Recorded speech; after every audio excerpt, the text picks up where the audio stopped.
Hi there! Today we're going to take a look at execution plans and a couple of steps that you may be wondering what they mean. That's these filter predicates and access predicate steps. You may ask yourself, what on earth is a predicate? And why do I care whether it's filter or access? Well, let's start with the first question.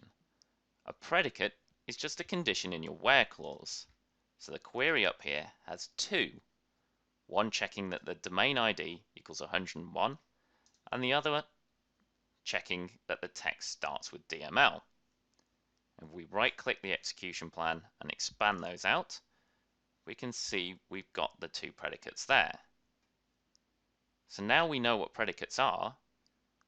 How do we know whether they're access or filter? What difference does it make? Well, our domain ID check is an access predicate, and that's because we have an index on that column, as we can see when we look at the table. So Oracle's able to use this index to access just the rows that have the value 101. We run that, you can see this returns 71 rows. However, of those 71 rows, there's only one that starts with the text DML, as we can see when we run the whole query. And that's where this filter operation comes in. Oracle needs to discard the 70 rows that don't start with DML.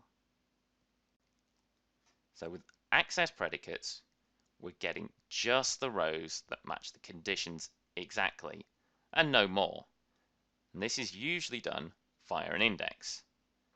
With filter predicates, we fetch more rows than we needed and have to discard the ones that don't match the listed conditions.